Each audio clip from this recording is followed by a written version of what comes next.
Okay, I'd like to call this meeting to order. Will you all please rise and join us in the Pledge of Allegiance?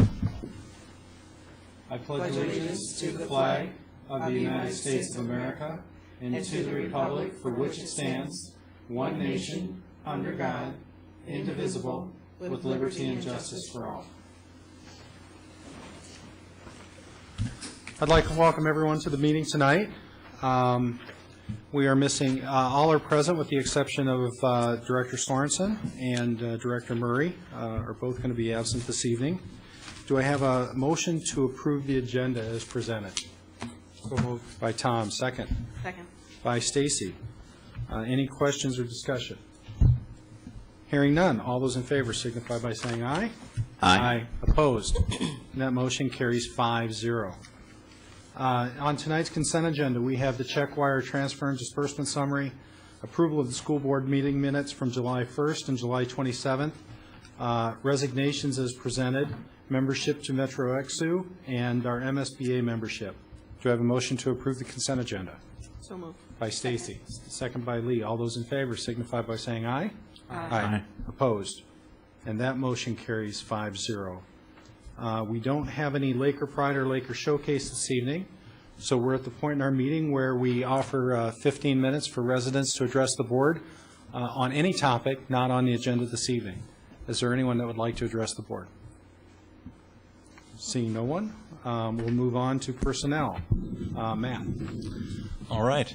Before presenting the candidates for employment, I just wanted to make a special note, which is that there was a restructuring in the technology department, and as a result of that, we did post for a new position of 4 new field techs. And after posting and doing a search both externally and internally, we're very pleased to announce that we were able to find 4 excellent candidates that are going to be incumbents in this position. And with that note, I will present the following candidates for approval. A motion to approve the candidates by Lee. Second. Second. By Tom. Any questions or discussion? Hearing none. All those in favor signify by saying aye. Aye. Opposed? That motion carries 5-0. All right. And next, I would like to present the retirement of Jerry Will. And Jerry has been with us for 26 and a half years with the Prior Lake Savage Area Schools. And so with that, I would like to present his retirement.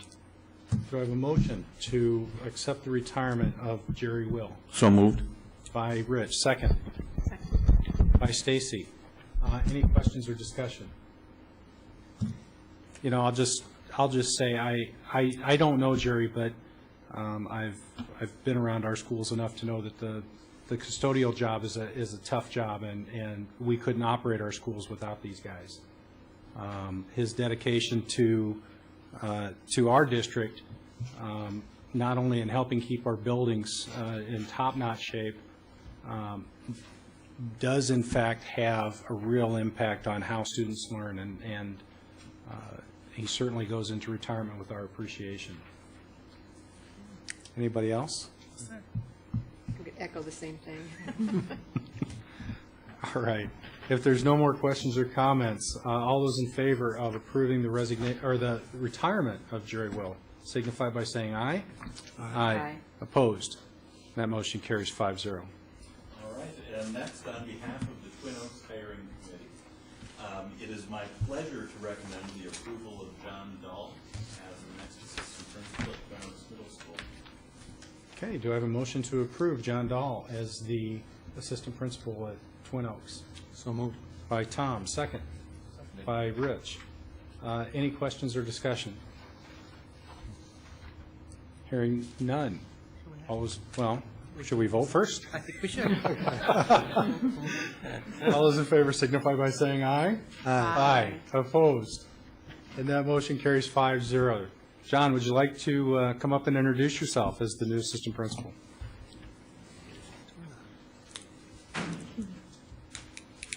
I did it once before somebody was voted on, and I thought, oh my gosh. Well, thank you for voting. I appreciate that. You know, I'm just very excited to be here, being part of the team.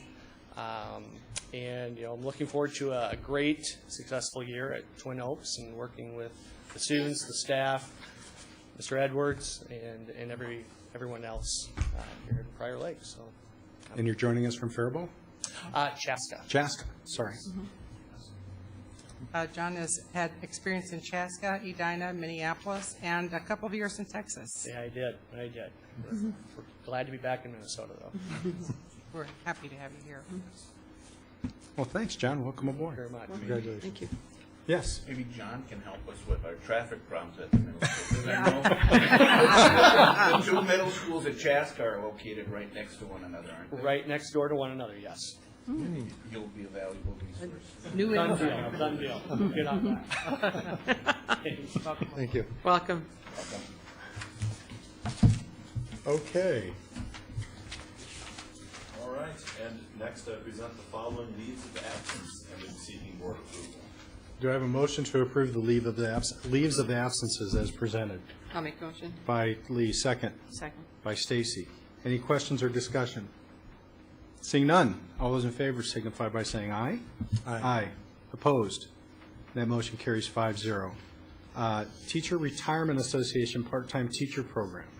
All right, and let me give a little bit of explanation for this first, because I don't think that a vote on this has come before the board, at least since I've been here. And what this is essentially a leave request by a teacher.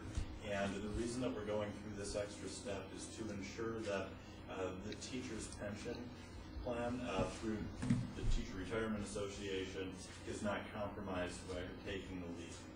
And the two things that I'd like to point out about this is, first of all, the district does not incur any expense in order to participate in this program. It's really simply just a way to make sure that we're providing for the future of our employee. So that's it. Do I have a motion to approve the TRA Part-Time Teacher Program? By Rich. Second? Second. By Stacy. Any questions? So just one. All the contributions then that would be the employer contributions would be paid by the teacher. That's correct. So there's an additional burden placed on the teacher on leave for the duration of the leave. Absolutely. And does she keep her seniority with us as well? That's a contractual issue. It depends on the duration of the leave. In this case, it would be a missed year because the seniority in our agreement says that you must be there for at least half of the year in order to gain a step on seniority. Okay.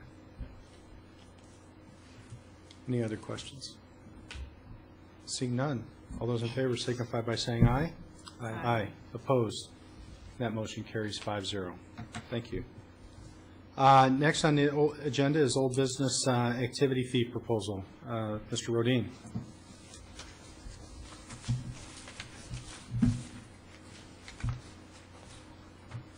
Hello, Board. I'm seeking approval of, Did you say we're bored? no, not at all, of raising of some activity fees. And on the activity fee proposal, there are some that I missed and I apologize for. Gymnastics would be raised to $310 and lacrosse would be raised to $210 on this. The reason for the raising in fees of some sports and not others is concussion testing. What we are going to offer is concussion testing for these sports for students to get a baseline test. So if concussions happen, that they would have that baseline to use for medical use later on. So, and then I also would like to add as an addendum on there to raise the family max from $650 to $800. Okay. Do I have a motion to approve the increase in participation fees and family max for co-curriculars? So moved. By Tom. Second. By Stacy. Any questions or discussion? I have a question. You have a line item here for middle school, 125 to 110. What is that? Sorry, that should have stayed the same. I apologize. What is it? Oh, middle school, all middle school All middle school activities. activities? Okay. Yes. I thought we were charging to go to middle school. Yes, we just charge them. Okay. And, yes, Tom. Other question, the family max, is that close to the average for the conference then? From 4 something to 6? It would be actually under what Lakeville is. It would be over by 150 of Bloomington's and over by about 300 for the Apple Valley 196. So, go ahead, Rich. Can you go inform us a little bit about the concussion testing? Is that performed by someone on our staff? Or? That will be performed, our trainer is trained in doing that, and then we will bring in outside trainers to do it. It's impact testing, which is done by the NFL and a lot of other professional sports right now. And basically, with the concussion mandates that have come through for the state, we're taking it a step further, and in my belief, this is going to come down as a mandate very soon from the Minnesota State High School League. We're just being proactive with it. Basically, what happens, Rich, you take a test online, a cognitive test online, and then that gives you a baseline. So if something does happen, any type of head injury, then you would have that test to bring to the medical personnel. So then when they test you, they can measure that and get a lot more accurate measure on how you're doing. You said it's the same thing they use in the NFL? Yes, sir. And we can get that for $10 per participant? Yes, and we're looking at also help through the LABC on that as well. Okay, So, yep. yes. But we're going to offer that to everybody or just We're going to certain offer that sports? to everybody. I, as part of the legislation, I have to bring that up at every single one of my meetings. Okay. And we'll offer it. But these are the sports that have the most impact with it through the studies. And if you go to the high school league, they have that. Have you seen the Federation video yet? no. On that, they talk about these sports specifically and the amount of head injuries per 100, which is pretty high. So. And then just on the Family Max, is there a lot of athletes that reach that now? Absolutely, yes. Okay, so in essence, we're going to drop a few, obviously, with the 800? Correct. Okay. Do we have an idea of how many that would be, or? How many less? Percentage? Well, Yeah, just, percentage, probably another 10%.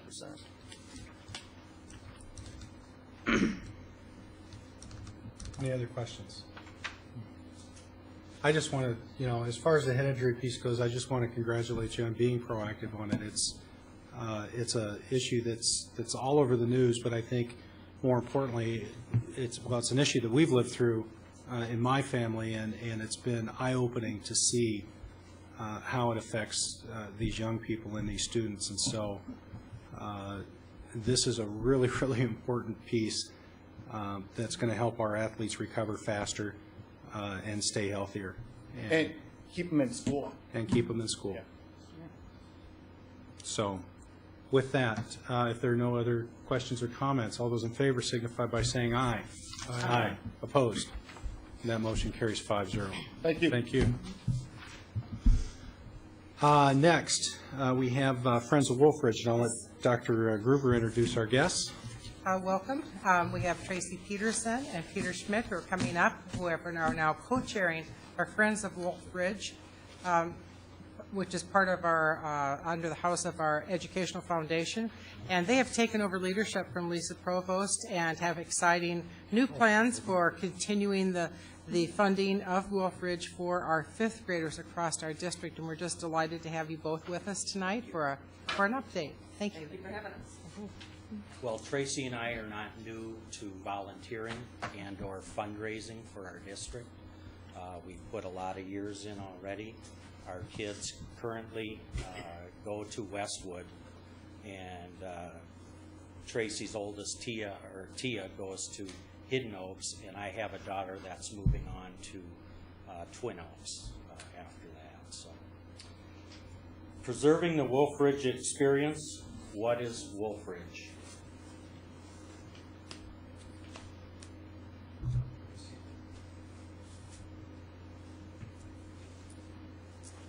Okay, what is Wolfridge? Wolfridge is a week-long trip to Wolfridge Environmental Learning Center in Finland, Minnesota.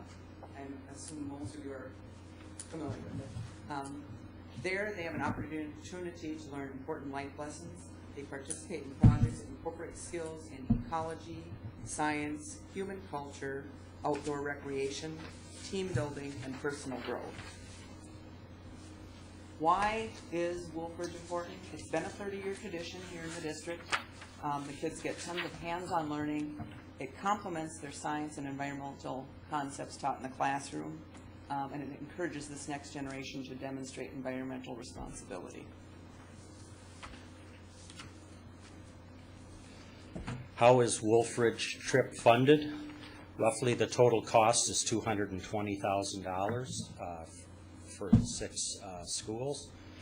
The students raise approximately $80,000 of that themselves each year through fundraising, and then other fundraising sources are PTC funds, which have greatly helped over the last 5 years, grants, writing grants, scholarships, parent paid tuitions, and other fundraising events which you see in those pictures.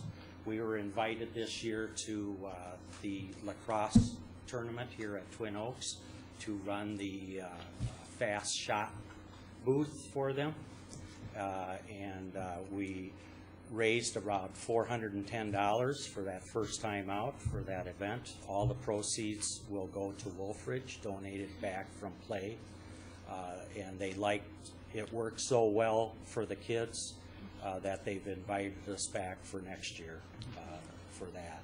And then another fundraising event, which you've probably all heard about, is coming up this weekend. We'll have a booth at the Jazz Fest as well.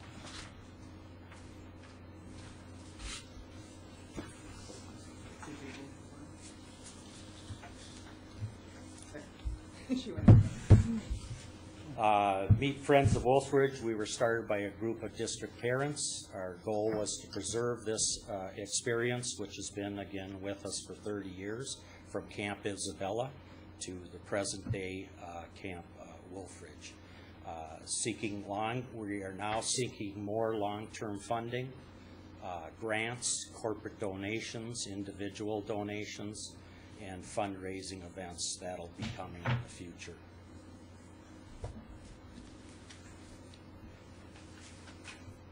Now we come to our new mission. The mission of the newly organized Friends of Wolfridge will be to enhance and expand the learning experience of the students in the area of the sciences and environmental ed by providing financial support to those attending Wolfridge ELC and or other programs approved by us through grants and scholarships. Our hopes are we're so successful that we've got tons of money to give for lots of things, not just Wolfridge. We need your help. We'd like you to spread the word about Wolfridge. If you can, make donations. This is gonna be our new thing. You know how you go to the grocery store, we can give a buck and get your name. This will be the thing. We'll probably hit some of the grocery stores, see if they'll do it. We will have these out of the Jazz Fest. We plan to have on the booth a wall of support. If you know any other funding sources, please let us know. The other thing is, if you can, in any way you have impact, try to keep the costs down. We've seen a 28% increase in what we've been asked to give since 2007. It started at $30,000 the first year, but we added school, which added some teachers and students, so we understand that. But in whatever way you can, if you can help, that would be greatly appreciated. And join the pack. Volunteer your time if you can, your talents. If you're a great writer for grants, we can take you.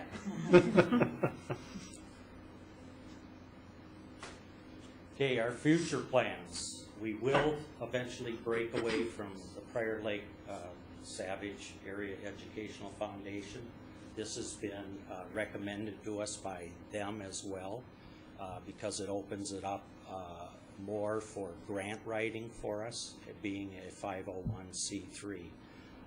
I met with Peter Schmierd a few weeks back, and he also approved of where we're headed with this program and how we're going to maintain this to get enough money in the bank for future that. Peter Schmierd is the director of it, Wolfridge. So. The eventual, which is a long shot, a long term, is to build that endowment that'll sustain this program, continue to sustain this program.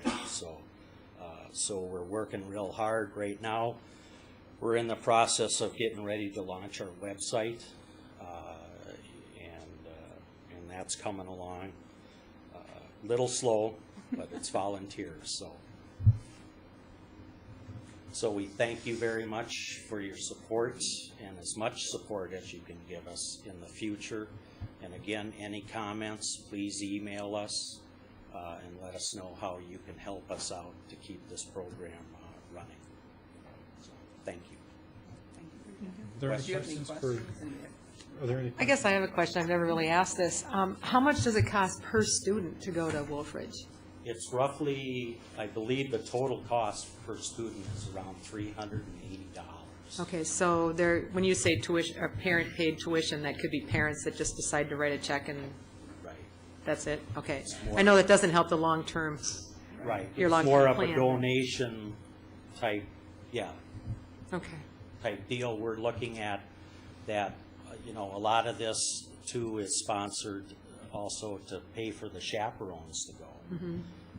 We have had that discussion a number of times with chaperones. A lot of them would be willing to pay their way, but we also understand they also have to take a whole week off of work, so it does become a hardship for them. So we see the need to keep writing for more grants to build this bank in order to, if that comes the time, to help pay for, to keep this program going, because as you know, funds are drying up all over, so. Well, I applaud your, looking forward thinking on, what you need to do for it. I was just curious as to what it actually costs. I guess I've never really heard that dollar number. Well, ideally, we would like everyone to be able to go for free. If we could ever get to that point, that would be wonderful. I mean, basically, right now, after talking with Peter, there are 3 primo ELC centers. Wolf Ridge is in the Midwest, there's one out east, and there's one in California. And but after talking with people, previous teachers and everything of how this all evolved, and Wolf Ridge, that we see that Wolf Ridge is the clear thing to do. Continue this, to take it back to a day or two, just wouldn't cut it for what the kids learn out of this program in 5 days. It's amazing. So, anybody else? Tom? I commend you on this. I have, all 3 of our kids have gone through this, and I was lucky enough to go up with 2 of them. My name wasn't pulled for the 3rd one. But you said about volunteers paying. I would have gladly paid from my own way. And even now, if you need any volunteers, let me know, because it is amazing the difference from Monday to Friday in those kids and how they change. It's how that click group for the kids just kind of disappears when they get up there, and it kind of continues when they get back. Obviously, it probably comes back in the 8th and 9th grade, obviously, but it does. I mean, everybody we've talked to that has graduated in the last, before that, from Camp Isabella on, remembers the experience, and learns something. I just applaud your work and your commitment to take on this new task. I know you're both veteran volunteers who have given in many different ways to our district, but and your ability to take this on right now is really key, and we really thank you for that. Thank you. For your leadership. Just a little quick update. We now have our own P.O. box, and we've also secured our own bank account, and we've also incorporated with the state of Minnesota, made it before they shut down. So now our next deal is to file for our 50C3 application with the federal, along with we're finishing up our PTC application as well. So. I have one more question, I guess. Maybe to Julie. What is our connection and responsibility with Wolf Ridge and the school district? Is there any? Okay, so filter through the district at all, or the financial? Together to determine, help determine that budget for what Wilfred would be willing to contribute for this program. And then the district also helps with just different things, the sub costs and those types of things for our staff. Okay, so you are involved in the budget and the financial part. Okay, thanks. Well, I just want to say several years ago, this was one of the, although it wasn't a lot of money, I think it was one of the most difficult budget cuts that we had to make as a board, because Wolf Ridge is important to our science curriculum. It's an important part of the standards that our students learn. And going through the grad parties, as you said, Peter, you still hear the kids talking about Wolf Ridge, and it's all different aspects, from the zip line to the owl pellet to, I've heard kids talk about how they just got away and were able to kind of bond with nature in solitude. I certainly appreciate the work that you and your predecessors have done to keep this program alive, so thank you very much.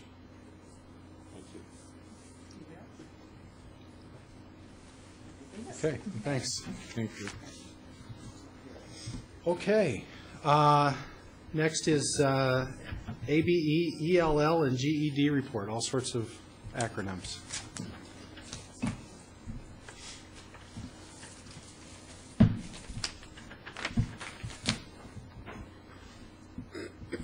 No, not the summary.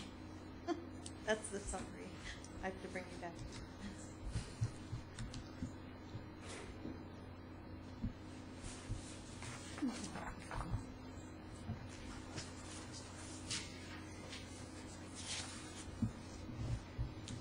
Good evening. In your board package on page 40, I sent you a summary of what I would be covering tonight. And the report is on the Adult Basic Education Program. It's an overview and update. Just to give you a definition, and this is from the Minnesota Department of Education's Spring Manual on ABE. It provides adults with free educational opportunities to acquire and improve their literacy skills necessary to become self-sufficient and to participate effectively as productive workers, family members, and citizens. I think we'll spin a positive light on that in our district and just talk about adult learners and what their potential is and how they can fully reach that potential. The learner eligibility is they need to be at least 16 years or older and not enrolled in a secondary or a private school. And they need to be functioning below the 12th grade level in reading, math, writing, and/or speaking English.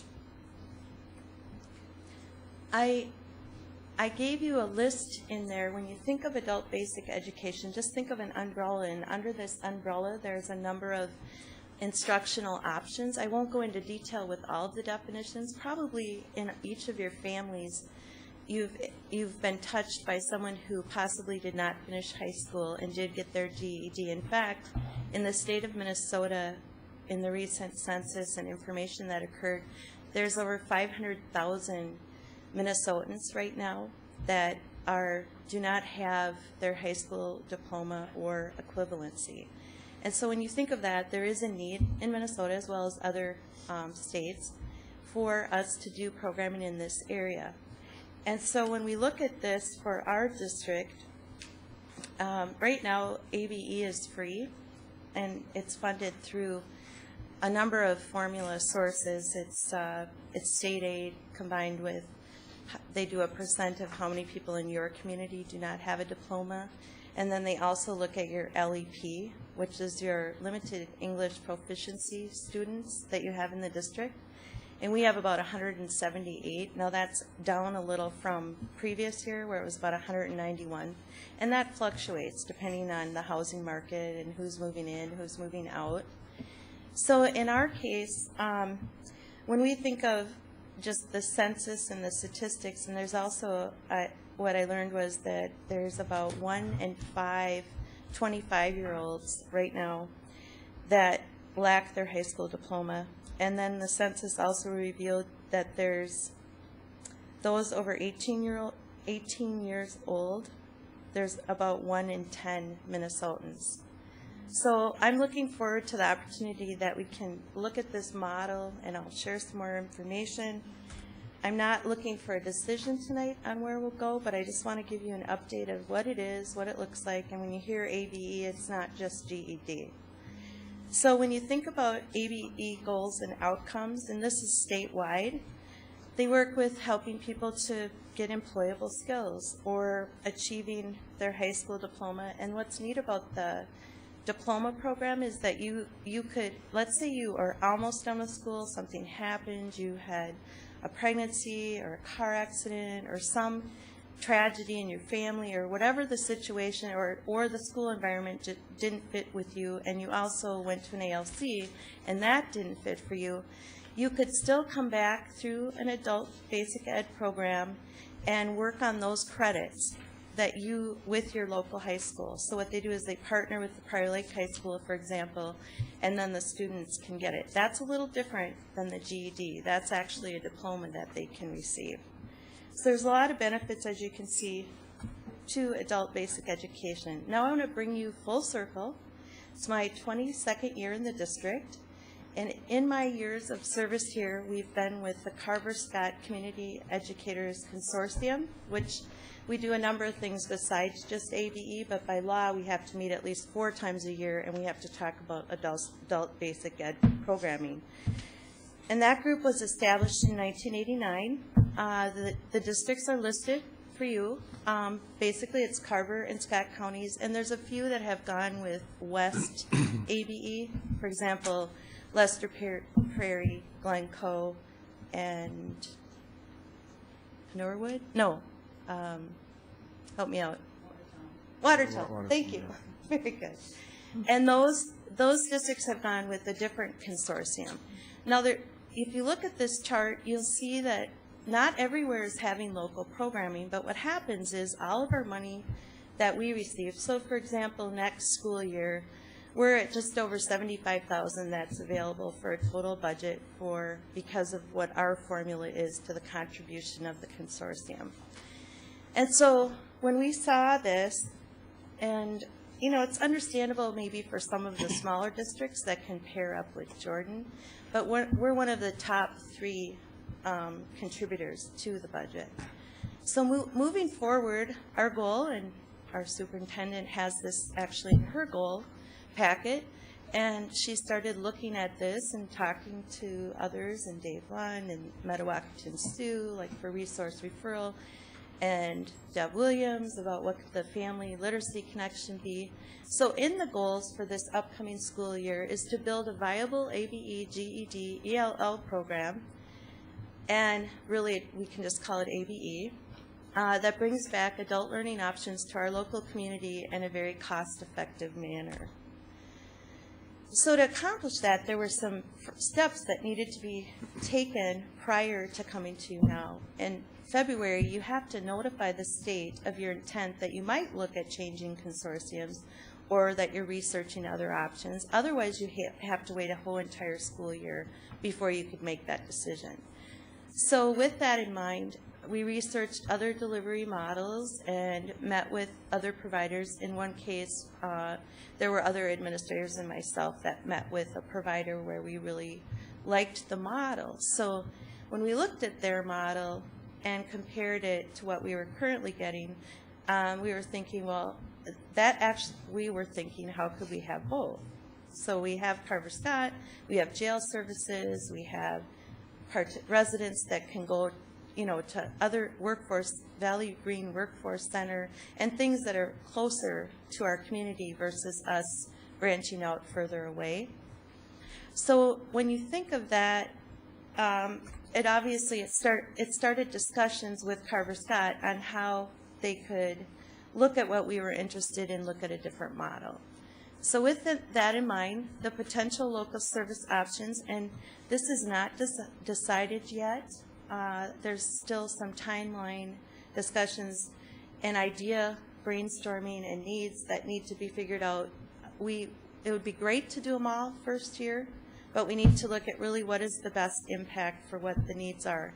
And I'm still looking at demographic data from current census with both cities and whatnot, and our free and reduced lunch, and what is our current LEP, and so on, in order to figure out recommendations for which program areas. It's very likely that we would start a GED program, however, at Bridges, because it makes sense. That's our ALC. Those are students that we're serving right now. If for some reason that didn't work for those students, that's a natural fit that that hopefully we want them to graduate from the ALC. But if that weren't to work, and as we grow this program, we would have another option for those students. And that's often paired with basic skills enhancement programming, which you've probably heard in the past. In our catalog, it says help with homework, general math, math skills to do a job, those kinds of activities. So that's real easy to pair with general or GED. And so what we're proposing is the start date of September 18th, with the offerings to be located at Bridges, and also looking at childcare options and how could we partner with the childcare pieces that we currently have at Edgewood, and whether we could make that portable and what that might look like. So what needs to happen next is to finalize the agreement between Carver-Scott and the Prior Lake Savage Area School District and bring that back for board approval and review in August. And I just wanted to highlight what that means. Basically, it's looking at the agreement would be looking at how could we have 2/3 of the 75,000 some that's available to do local programming and make local decisions, and then what would they do for the third that they keep. And so you can obviously guess that they would provide the main oversight as far as the state statutes, guidelines, testing, reporting. They're just like a school district where they're on a report card with the state and they have data that they need to collect. So then they, of course, would help to train whoever was hired on what that paperwork is, what the curriculum is, and what the materials are. Whereas the oversight that we would provide is that we would design the job description, we would post that, and we would do that in-house hiring and figure out the budget for how to pay them through community education. And then also work on the scheduling, whether it would be 3 nights a week, will it be GED, what nights, and ELL. And so that more of that will come in a formalized agreement once we get that worked out. It's pretty close. So then we need to finalize our proposed budget. Whoops.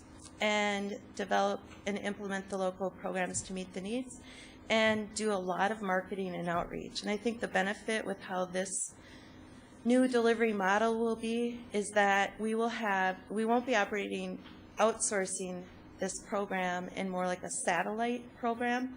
We'll actually be locally looking at it and in our district, and we'll have better internal marketing with counselors, with ESL, ELL staff, principals, and so forth, and there will be an opportunity to have that on administrative agendas and think of other marketing vehicles just in our own community as well as in our local district. So in summary, the proposed changes, basically community ed it'll give us more revenue to grow the program locally and expand partnerships, as I said, in the district and in the community.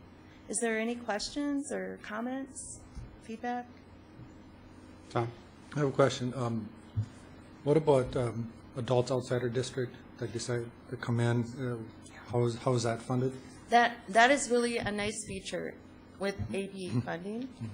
It's not restricted to your tax-paying residents. So in other words, right now, for example, we had 9 people last year from Prior Lake that got their GED, and 2 were from Savage. And they were not coming here. They can go to any community to do that. How we capture that data is because we're in a consortium, and we know, who came from which communities. So the funding, even if you were to go to a different consortium, the Carver-Scott would still get credit and funding for the people from our town, just like we would get funding. And they call that seat time, and that's that part of the formula is available the following year. So if somebody from Burnsville decides to come here, that it's the following year where that, Right. okay. So if they had 200 hours of classroom instruction in our district, but they were from Burnsville, we couldn't count them as our no diploma percent, and we could not count them, it's $1.73 times your base population. But we could count what's called, what's the other name for that, Suann, besides seat time? Do you remember? Or contact. Is that right, Julie? Student Contact time. I just sent that email too. No, I think it was contact. That's the slang they use, seat, like in the seat. I do know that there are stringent rules about not only they have to participate in the program, but they also must make measurable growth.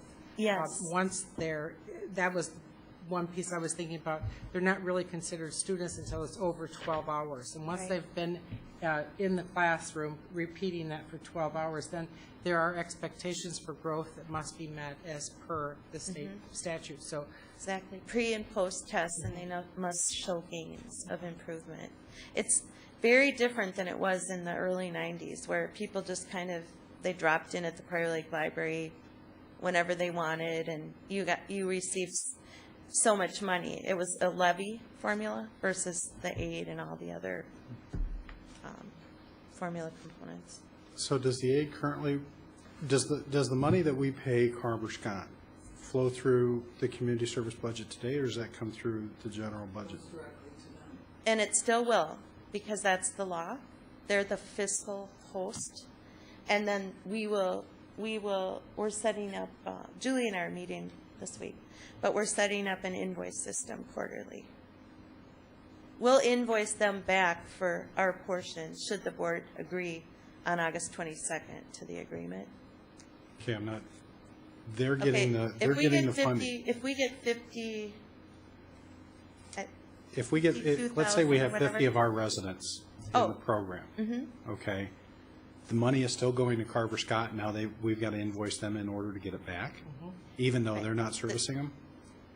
They do service Prior Lake people. The pot of money that's available because of us being in this consortium is $75,000 something. We would like to take 2/3 of that money and use it locally instead of not having any program in our community, and people have to go to Shakopee or Chaska.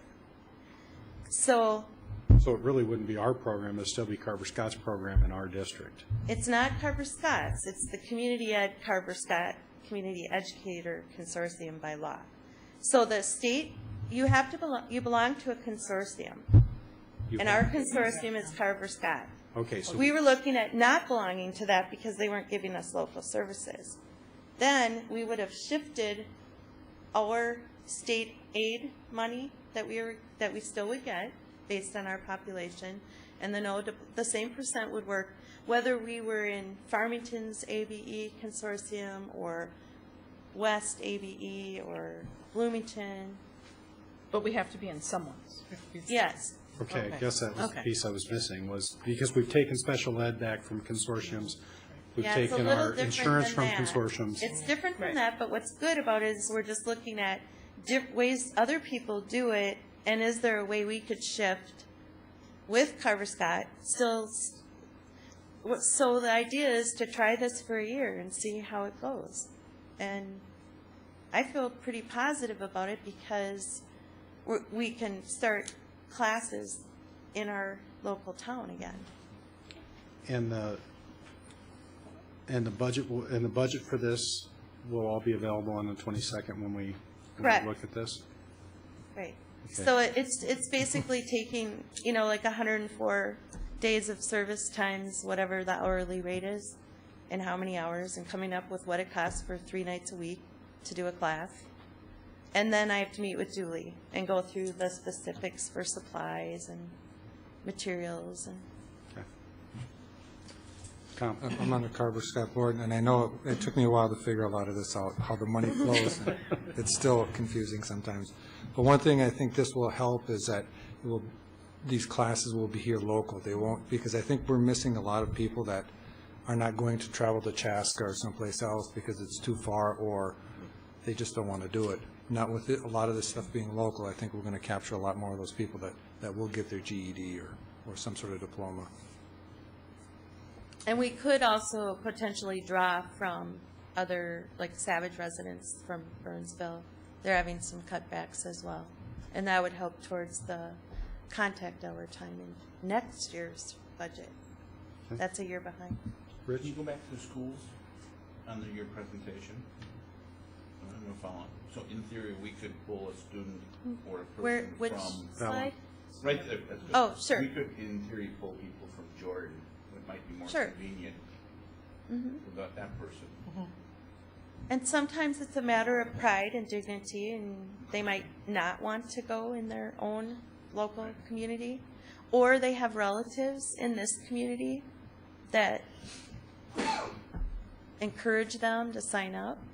The thing that will make this successful is how well we do our outreach and how well we do our marketing.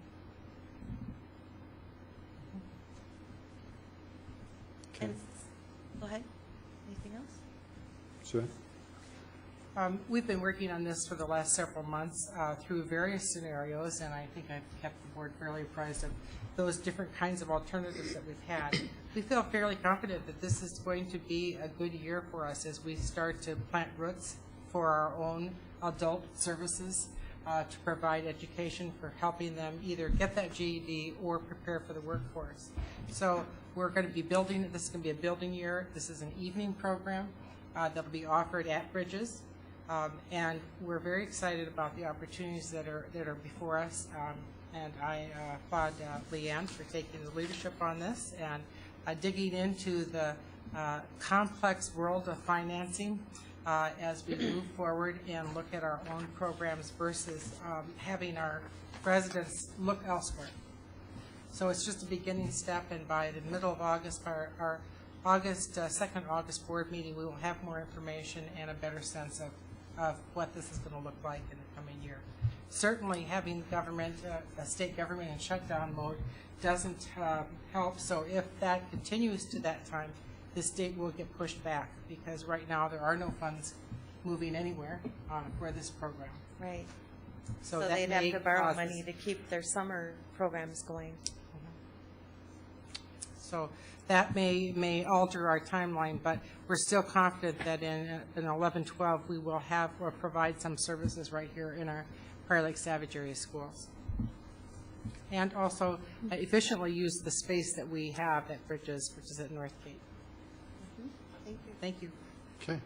And if I may add, it also follows up with our mission, which refers to all learners, not just K through 12 or E through 12. That's, Okay. I'm Leanne? excited about it. Okay, and then next we have the advisory council bylaw changes.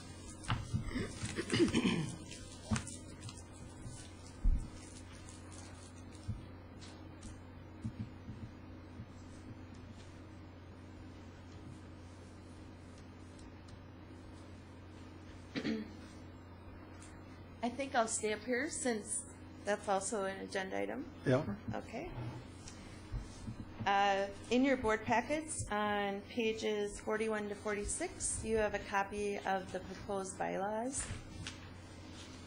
The ECFE Bylaws Committee, I facilitated that this past, I think it was since January.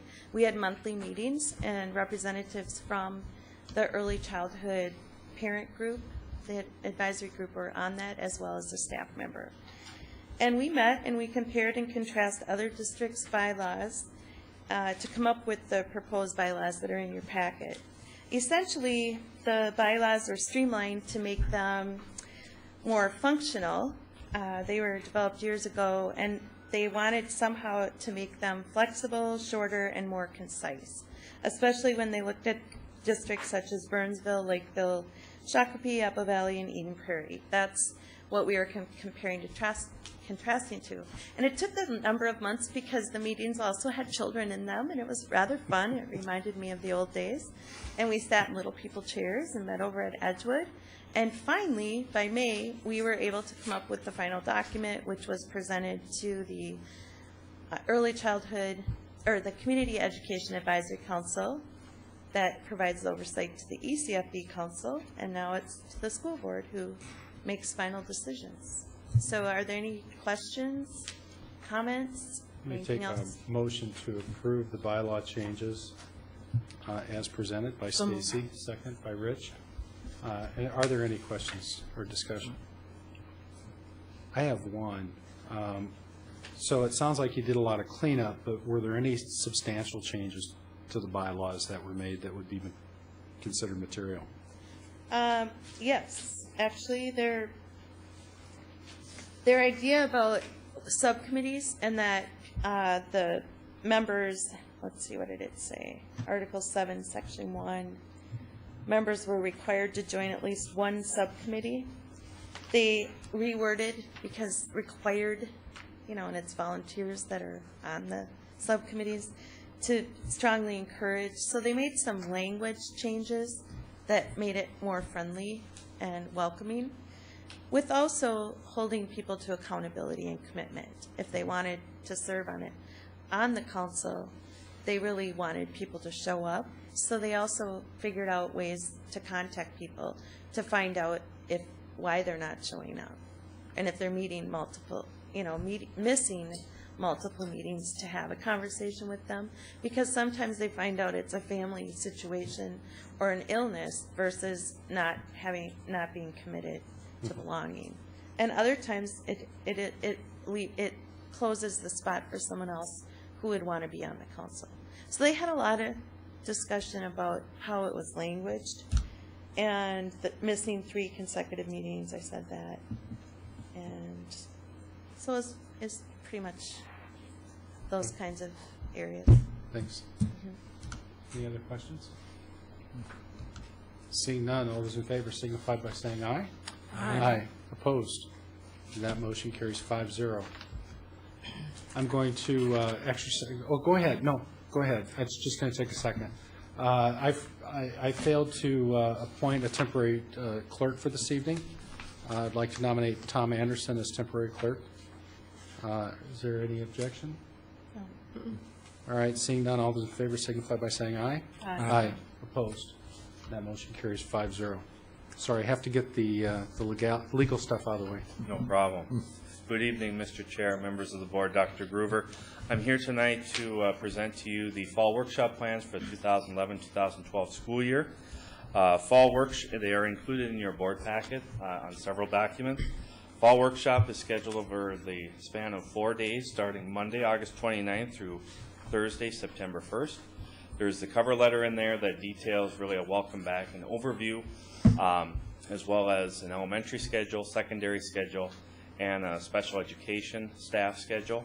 The balance of those 4 days is constructed largely around building in service, where staff are working with principals and working on classroom preparation, as well as district, where they're working with curriculum trainings or planning, assessment, and things of that nature.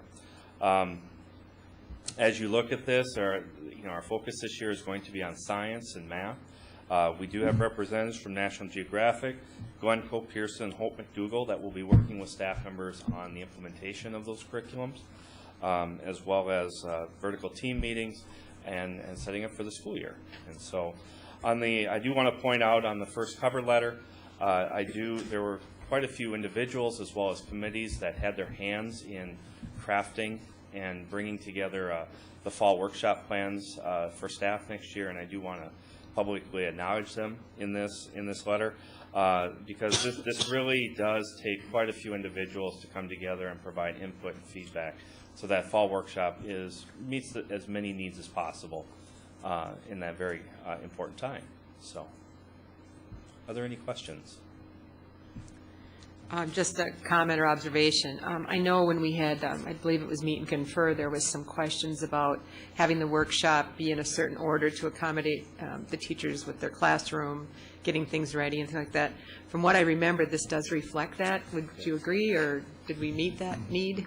Yes. One of the things that has been discussed a couple of times has been typically with fall workshop, the first day back, staff really are looking forward to time within their building, within their classroom, to get settled and work with their building principal. And so I think in years past, the welcome back has been on the first day.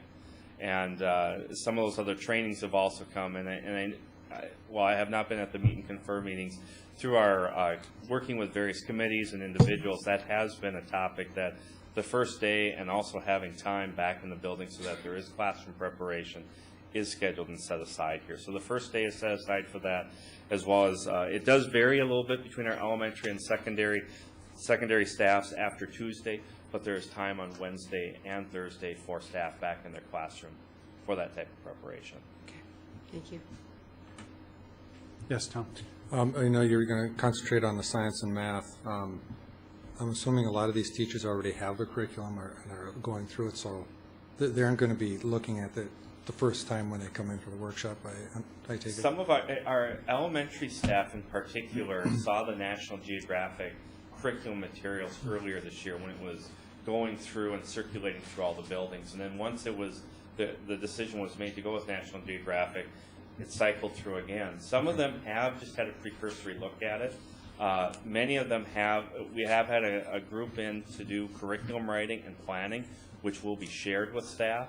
And so during fall workshop for some staff members, it will be the first detailed look and detailed training of National Geographic. For our secondary teachers, that's not as much of an issue. A few of them were with the titles that were adopted this year. It is very teacher specific, and so those teachers have spent some time working with curriculum writing.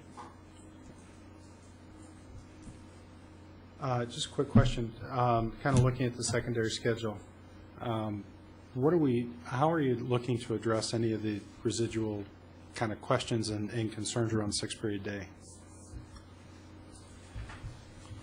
6-period day, most of our planning has already occurred in the spring. When we had the recommendation that was approved by the board, that plan came hand in hand with, we certainly can't wait till fall workshop to address the curriculum needs that need to take place for the next school year. And so every department has had scheduled time to work on curriculum, work on planning, and shifting what they're teaching to the 6-period day. Fall workshop, if anything, it's more of a communication, touch base, maybe finalize some of the things that need to be changed for the school year. Okay, thanks. Any other questions for Jeff? Okay, thank you. Thank you very much. Next on the agenda is Superintendent Attainment of Goals. Sue Ann. Yes, thank you. 2010-11 is now history in our district, and so I've had time to reflect on the year and what I set out to do in the fall and the goals that I've attained. And I said to you last September that my commitment to you as a school board and to our district and to our community is that I will lead and inspire this district to meet and even exceed your expectations regarding increased student achievement and the efficiency and effectiveness of our operational performance. And to do this, I'm using our strategic roadmap, which is up on the screen at this time, along with our vision cards, to create a collective vision for what we're going to be as a school district in Prior Lake Savage Area Schools.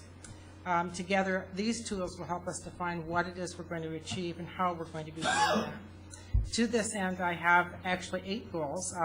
2 of them are not directly tied to our strategic directions, but the rest of them, the other 6, are clearly aligned with the right-hand side of this framework on our strategic directions. And my first goal has to do with increasing measurable student achievement, growth and achievement.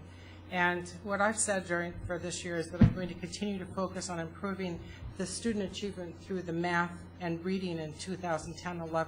These were the scores that we wanted to improve on our state testing. And so to do this, we've been using multiple data sources throughout our year to be able to drill down to that subgroup and to the student level so that we can help our teachers, help our students certainly meet the goals that they set for themselves and that the teachers set for them throughout our district in reading and in math.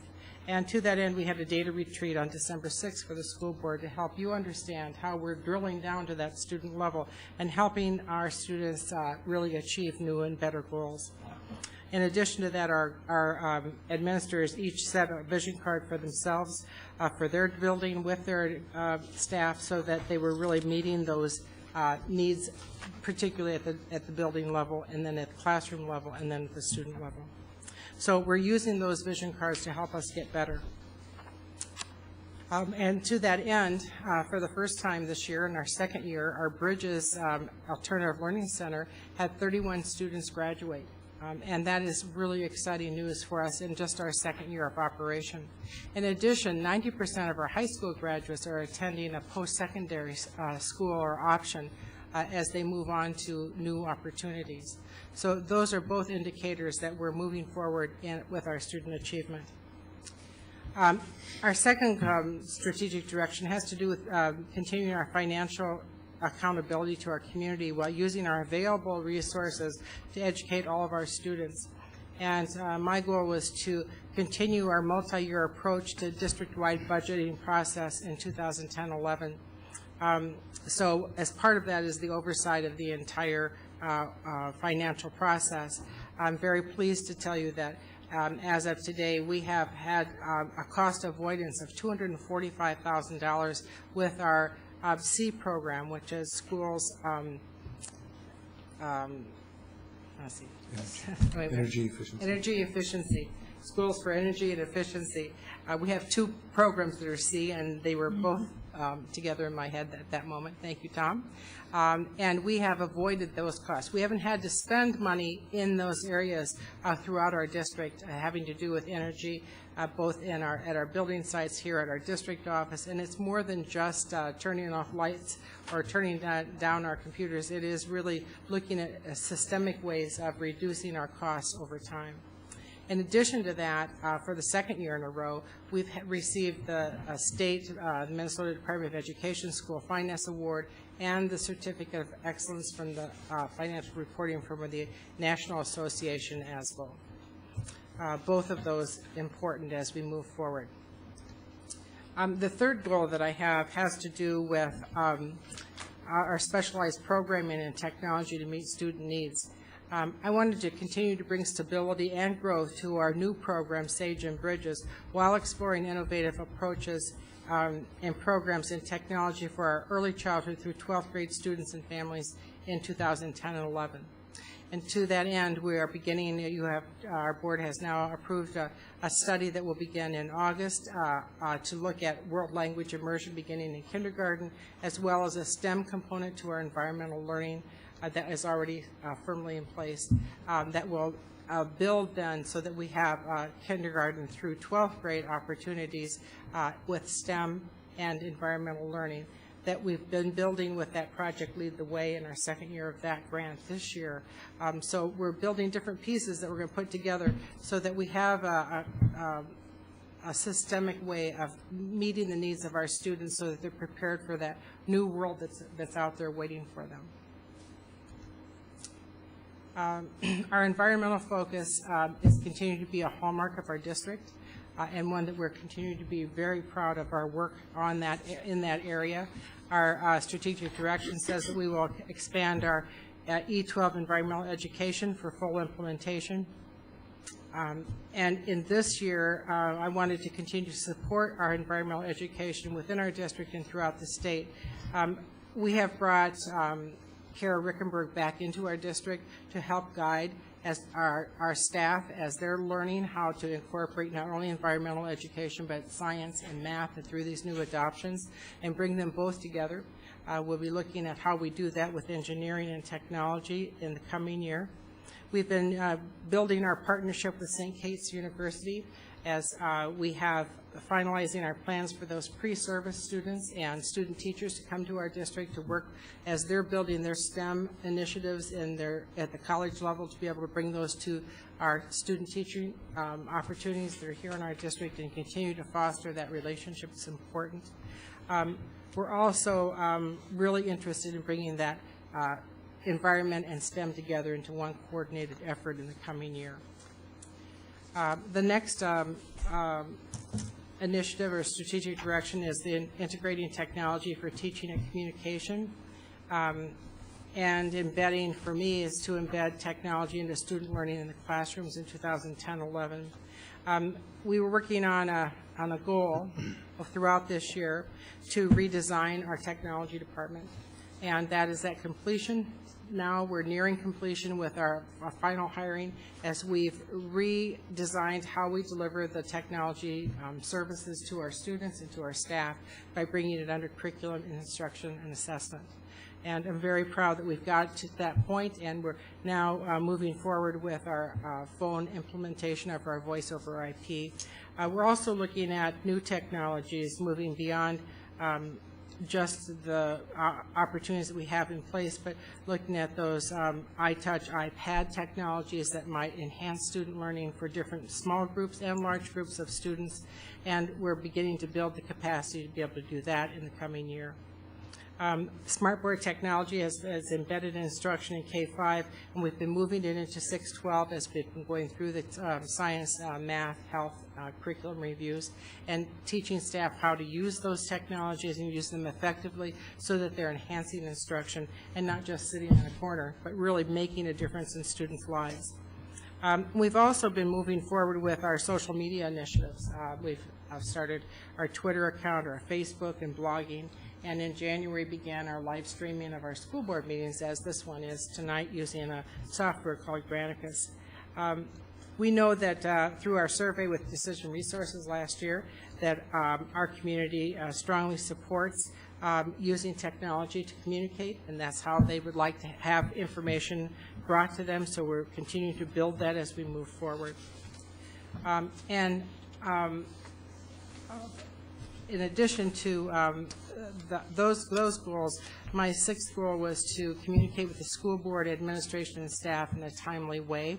And to do that, one of the ways is our strategic planning programming, is to make sure that we're communicating with all of our groups. We've started Java Jive this year, which is a reach out to our community to ask questions and to answer questions. It started with talking about our 6-period day with our students, with our families, with our staff members, with our community members, and then continue to move forward with our conversations with early childhood families and what their options are and the opportunities that public education offers to them. So that's been a huge focus this year.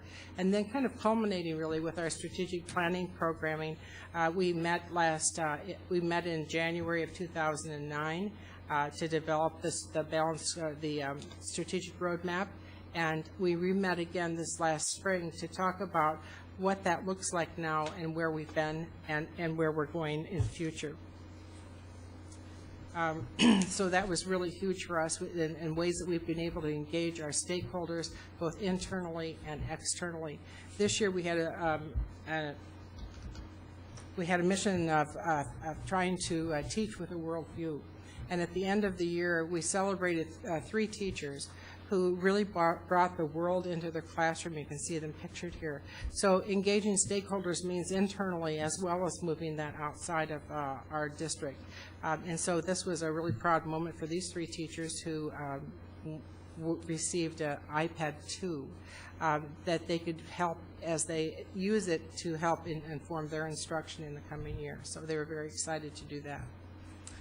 And as we look at where we've been and where we're going, I go back to that community meeting that we had in the spring, talking about our roadmap. And the key messages that came out of there was that we're on the right track, that as we've grown and gotten bigger, our goals and our values haven't changed, but our focus on getting better and helping our students achieve better, and not only in school and their scores on their tests, but really, truly be better prepared for that world that awaits them. So they were extremely proud of the progress that we've made since 2009, and also an assurance was given at that meeting that we have outstanding schools, and we're going to continue to get better, working within the constraints that we have, with some refinement as we move forward, and looking at innovation at a cost-neutral price point will be a hallmark of how we move forward. So as I look at the past year, I just want you to know that I continue to be committed to our strategic roadmap and our directions. I'm encouraged by the progress that we've made in 2010-11. As we look to the fall, and we'll have those state tests as they come back to kind of put the package together, we'll bring back the data in a data retreat format to share with you the progress that we've made over the past 3 years. Okay. Any questions? Thank you. With that, Lee, Mike, and I got together and reviewed all of the input from the board members as well as the administrative staff, the superintendent's self-evaluation, and came up with an overall summary of what we saw in the data. We've reviewed it with the superintendent. All of you have had a chance to take a look and weigh in on it. With that, I'd like to just go ahead and enter the statement into the record as it's written, and then open it up for comments after that. It is the consensus of the Prior Lake Savage Area School Board that Dr. Sue Ann Gruber has met and in some cases exceeded expectations in her duties as superintendent of Prior Lake Savage Area Schools. In addition, the board has determined the superintendent has met her goals for 2010 through 2011.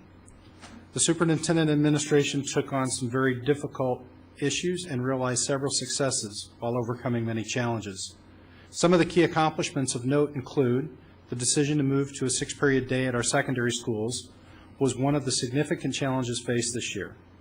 While difficult to implement, causing us to change requirements and lose outstanding teachers, this was a move that was necessary to put our district in a more stable position for future success. We initiated self-insurance after receiving our 2-year co-op bid. The district will save a significant amount of money, while the staff should see more stability in health care premiums without any changes in coverage.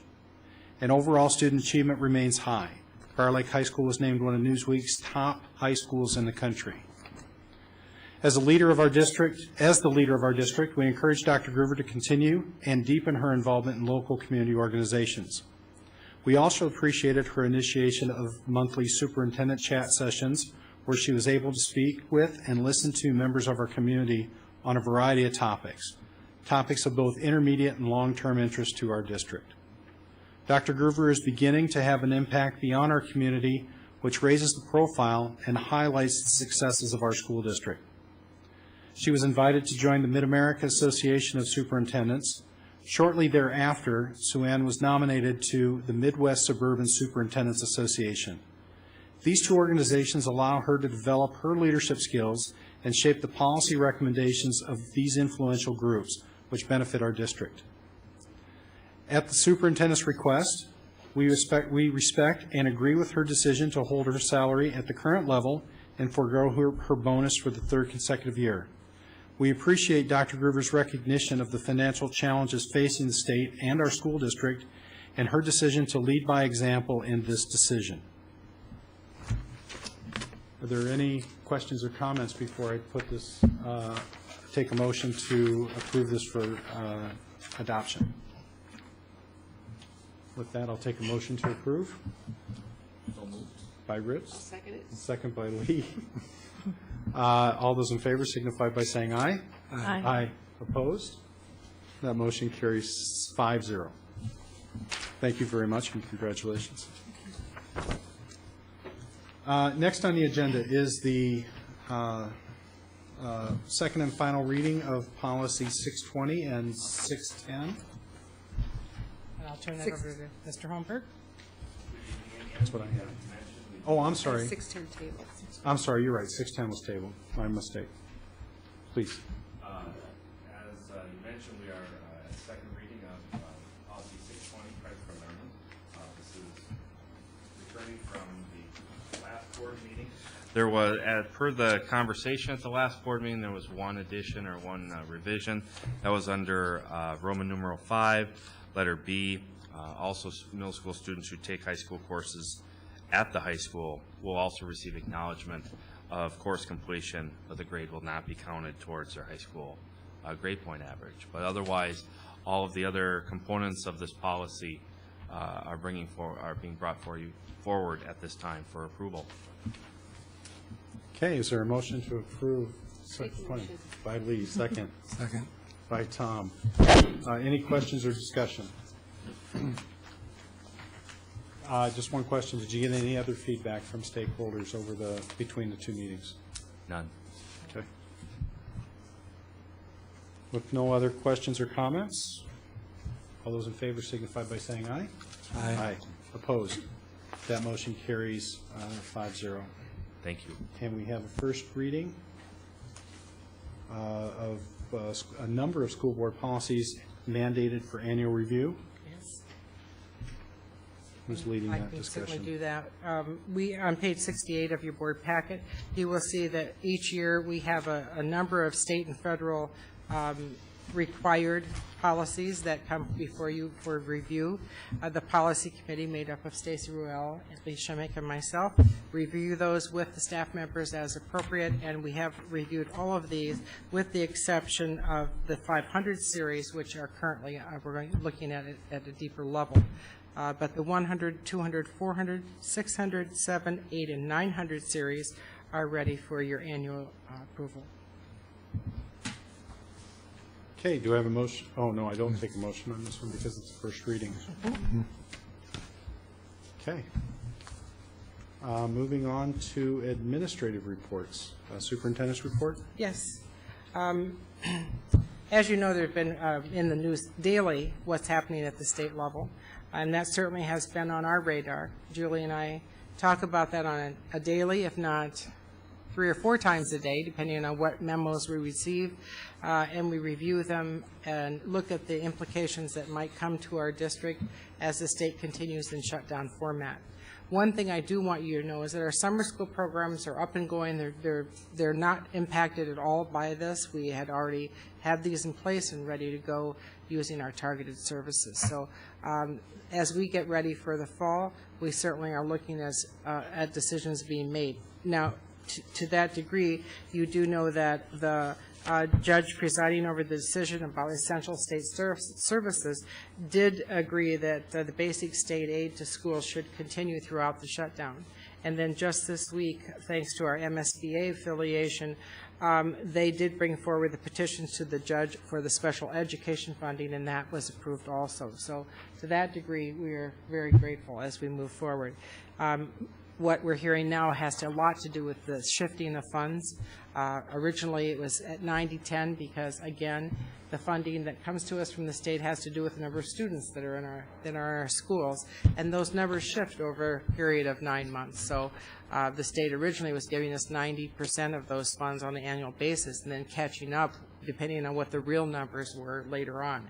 And those numbers have been dwindling down as a way to help our state fix the budgeting problems. We're hearing now that although we've been at 70-30, that it could possibly go to 60-40. And Julie and I had this conversation today, what impact that would have on our district long-term, as well as what implication that has on us and has on our state as they look at short-term solutions to long-term problems. And Julie, do you want to take it from there? As in the past, we discussed how that shift affects our cash flow, because that is the issue for the districts, is that when they make that shift, we receive less money. And so we certainly are looking at how that impacts us. As we've said in the past, we have the line of credit in place. We haven't needed to use that yet. Until the decision is made, or until a decision is not, as a decision even is not made, we continue to receive that funding and see how that impacts our cash flow. And so we will do some preliminary analysis of what a 60-40 shift will look like, so we'll have some good information for the Finance Committee and the Board if that does in fact happen. And we'll also look at our 2 options that are available to us, the line of credit and the aid anticipation certificates, what path we will need to follow based on the final analysis of that cash flow, if it indeed happens. Some of the other items that, because of the state shutdown, our levy certification process is delayed. I'm not sure how that will impact us as we begin this process. Usually we're starting the process of entering information for our levy certification because it's shut down, we're not able to do that. I anticipate that everything will be pushed back for that. Also, any reporting that we need to do for our MARS, everything related to that has been delayed, and so our final funding and all of that information is also delayed. So just to summarize, we're watching it daily. We're paying attention to what's happening at the state level. On Wednesday of this week, I'll be attending our other C organization, our Schools for Equity and Education, where I sit on the board, and we'll be discussing this as a state organization of what impact that's going to have on us as we move forward. So I'll be keeping you apprised of what I learn as we go forward and what Julie learns. But we're certainly in a holding pattern, and it has many implications even beyond what our finances are how we hire our staff, how we complete our processes. Yes. I have a question. One thing that has come up is with state agency basically shut down, teacher licensure. How is that going to affect us? We had this conversation today also, and Matt will give you that update. So at the moment, we are running into some issues with this because for a number of reasons. For one thing, newly graduated teachers aren't necessarily able to get their first license right now. We're also finding that we have a number of teachers who are going through their renewal process right now, and they're not able to proceed through that at the moment. And in addition to that, every single year in some areas where it's very difficult to find appropriately licensed teachers, we do need to look for variances for teachers to make sure that we have properly licensed teachers in the classroom, and that process is also on hold for the moment. Right now, the state has, the legislature has not created a tool, or the Department of Education has not created a tool for us that would allow us to bypass the regulation, the rule that we do need to have a properly licensed teacher in the classroom every single day. So we're waiting to see how this is going to work itself out. But one thing that I can say is that we won't be in a unique situation if the shutdown isn't resolved quickly. We'll be in the same boat as a number of other districts, if not every district in the state. And so we'll be finding solutions together and dealing with those same problems together as we move forward towards the next school year. What percentage of our staff is at risk of not obtaining the correct licensure? Is at risk? Well, we're having some issues addressing that, frankly, because one of the tools that we use to make sure that we have everyone properly licensed is the state's website. And so we have information that was current as of the end of June, but after July 1st, we no longer have current information. And so it's difficult to tell at the moment, but we're working to communicate with our staff to make sure that we've got the best idea possible. You know, what I would say is of our teaching staff, it is probably about 10 to 15% right now, where we need to make sure that everything's accounted for. So that was kind of a group summary of where we're going, what we think is happening at this point. In addition to that, at our last board meeting, we decided to again have our joint meetings with different entities, and we have two of those meetings set up, one with the Prior Lake Educational Foundation on September 20th at 6:30 p.m. right here, and with the City of Prior Lake on October 3rd.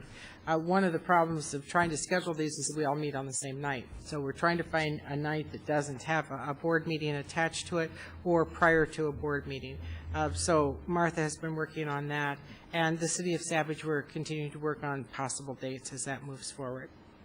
And then finally, as alluded to previously, on Saturday is our Prior Lake Rotary Jazz Fest, and we are very excited about the second annual event. So I hope that you can all attend and enjoy the beautiful music that's going to be for your enjoyment on Saturday, beginning at noon and going until about 11 o'clock at night at Lakefront Park. And that's it. Okay. Any other administrative reports? This evening. Any board reports? Seeing none. We have a workshop scheduled for July 25th at 5 o'clock here at the DSC.